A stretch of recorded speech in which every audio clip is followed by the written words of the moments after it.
Namanya khodim itu nggak ada masa pensiun.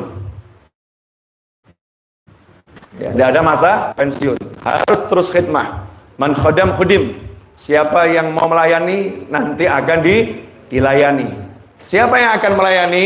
Man khodamana khodamnah. Kata para auliya ussolihin, siapa yang melayani kami, kami akan melayani mereka. Siapa melayani kami akan melayani mereka. Maka jangan diartikan siapa yang melayani akan dilayani dalam arti nanti kita melayani orang soleh, kita berharap nanti kita punya pengikut. Nanti kita punya murid-murid yang akan khidmah sama kita. Nanti kita punya murid-murid yang akan melayani kita.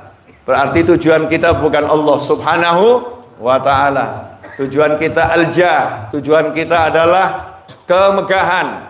Ya, tujuan kita punya pangkat, punya kedudukan, pengen jadi raja yang dilayani. Tetapi kalimat man khodam khudim, siapa yang melayani akan dilayani, yaitu dilayani oleh para auliya ussolihin, dilayani oleh para malaikat al-muqarrabin, sehingga hidupnya itu selalu ya dalam keadaan nikmat, dalam keadaan nikmat apapun kondisinya. Bayangkan jika yang melayani kita adalah orang-orang pilihannya Allah subhanahu wa ta'ala. Sebagai contoh, dalam hadis disebutkan ada seorang wanita ya, ajuz, wanita yang sudah tua renta. Beliau punya satu hobi. Hobinya atau pekerjaan yang paling dia sukai adalah melayani Nabi Muhammad SAW dengan satu kemampuan yang ia bisa. Bisanya apa? Membersihkan masjidnya Nabi Muhammad SAW, menyapu masjidnya Nabi Muhammad Sallallahu Alaihi Wasallam. Istiqomah tiap hari, tiap pagi nyapu masjidnya Nabi Muhammad SAW. Suatu pagi baginda Muhammad Sallallahu Alaihi Wasallam tidak menemukan wanita tersebut di jam yang sama yang biasanya nyapu, kok nggak kelihatan? Ya tidak kelihatan nyapu. Maka saat itulah Rasulullah SAW nanya sama sahabat. Ya nanya sama sahabat, di mana wanita yang biasanya nyapu masjid ini? Kita semua tahu cerita ini ya, diulang-ulangi ribuan kali, indah. Ya indahnya luar biasa. Wanita nenek-nenek tua renta nyapu masjid, bukan jadi orang yang istimewa ya, tukang parkir, yang biasa bersihkan toilet, yang biasa bersihkan tempat-tempat yang mungkin nggak disentuh orang, kotor, biasanya nggak dianggap. Kalau ada yang dianggap biasanya Habib Ali, Masya Allah, ini dianggap Habib Ali. Habib Novel, Masya Allah, dihormati. Habib Abdullah, dihormati. Yang bagian bersihkan toilet, siapa yang mau lihat? Siapa yang mau ingat? Tapi man khadamana khadamnah. Begitu para aulia wassolihin meniru Nabi Muhammad SAW. Siapa melayani kami, kami akan melayaninya. Kami akan melayaninya. Karena ia melayani Nabi Muhammad SAW, maka Rasulullah akan melayaninya. Rasulullah nanya, di mana wanita yang biasa nyapu masjid ini? Dijawab oleh para sahabat, semalam meninggal dunia wahai Nabi Muhammad SAW.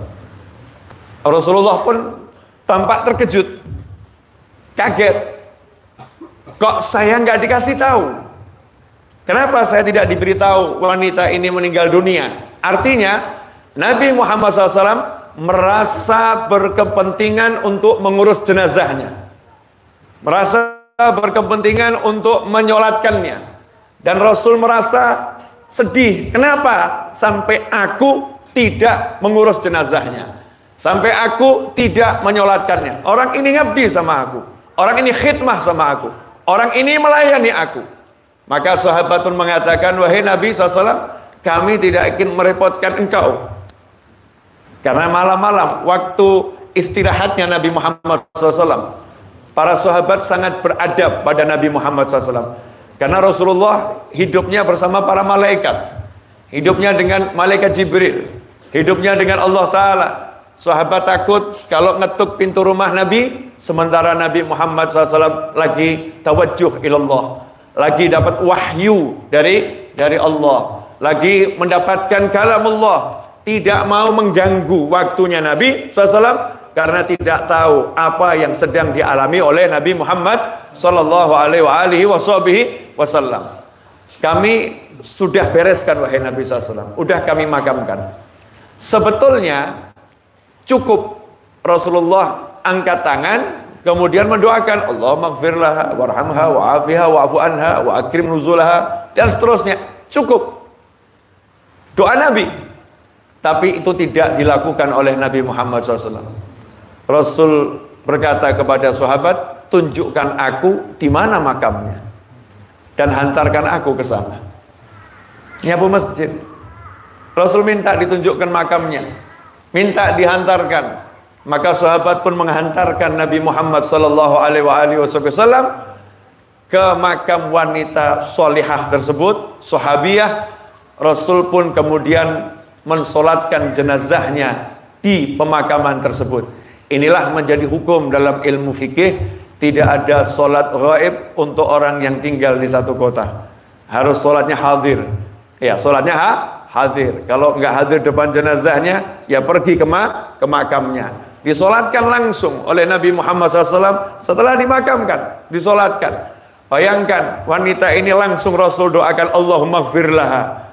Kira-kira seperti apa derajatnya di sisi Allah Subhanahu wa Ta'ala? Didatangi langsung oleh Nabi Muhammad SAW. Kenapa? Man khadamana khadamna. Siapa melayani kami, maka kami akan melayaninya. Dalam suatu kisah yang pernah saya dengar langsung dari guru Habib Ali, yaitu Al-Habib Umar bin Muhammad bin Salim bin Hafid, semasa hidupnya Habib Anis bin Alwi Al-Habsyi. Habib Umar ceramah yang rekodnya kebetulan harddisk saya terbakar, jadi rekodnya itu di harddisk nggak ada, tapi ada rekodnya, alhamdulillah masih ada di dada saya. Mudah-mudahan bisa tersebar luas kemana-mana ya, insya Allah. Awal-awal Darul Mustafa berdiri, masih awal-awal.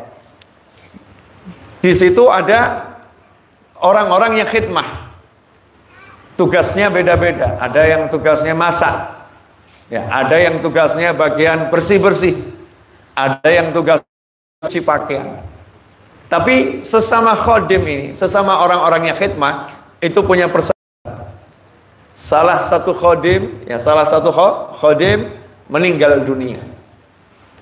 Malamnya setelah dimakamkan, malamnya sahabatnya khodim ini, sahabatnya pelayan pondok Darul Mustafanya Habib Umar ini bermimpi bertemu sahabatnya yang sudah meninggal dunia. Sementara sahabatnya dalam keadaan bukan pelayan lagi. Pakaiannya pelayan sama Habibnya kan beda ya. Pelayannya biasa pakaiannya. Tapi kalau Habib Ali kan pakai jubah, pakai imamah. Kan seperti itu nih Habibnya. Pelayannya mungkin pakai sarung gitu ya. Pakai baju koko, baju takwa. Nah, ini sementara waktu dilihat pelayannya pakaiannya megah-megah, pakai jubah, pakai imamah, pakaiannya raja-raja. Saat itu bertanyalah temannya kaget, loh, kamu kok pakaianmu semacam ini? Bagaimana kondisimu di alam sana? Sementara yang mimpi sadar kalau temannya sudah meninggal dunia. Bagaimana kondisimu di alam sana? Maka jawabannya justru menarik. Jangan berhenti menjadi pelayan pondok pesantren ini. Jangan berhenti menjadi pelayan pondok pesantren ini. Karena ketika ruhku dicabut oleh Israil alaihissalam, sejak saat itu sampai sekarang, saya belum ketemu mungkar dan nakir. Saya belum bertemu mungkar dan nakir. Kok bisa begitu, bagaimana? Ketika jenazah saya diletakkan di masjidnya Darul Mustafa itu, maka sebelum disolatkan oleh orang-orang yang mensolatkan, ruhnya, leluhurnya, guru-guru dan santri-santri yang belajar di sini semuanya datang dan mensolatkan jenazahku. Jadi ruhnya, leluhurnya, guru-guru mereka. Siapa itu? Ruhnya, leluhurnya Habib Umar bin Hafid. Ruhnya, leluhurnya Habib Jindan. Ruhnya, leluhurnya Habib Soleh. Ruhnya, leluhurnya murid-murid Habib Umar itu. Kan banyak nih murid-muridnya para habaib dan masyayikh. Nah itu leluhurnya wali-wali semua. Leluhurnya orang-orang soleh.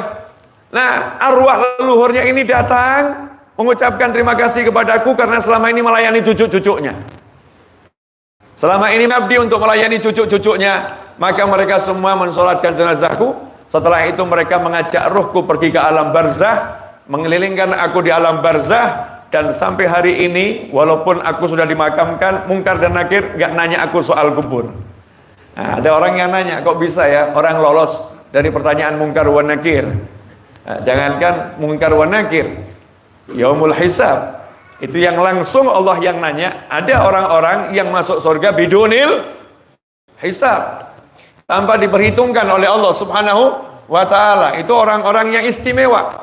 Dan ternyata dia mendapatkan keistimewaan bukan bikathratis shalah walas siyam. Salatnya ya biasa-biasa saja. Ya. Puasanya biasa-biasa saja. Tapi pelayanannya luar biasa. Nah, ini salah satu jalan agar kita itu mendapatkan kemuliaan.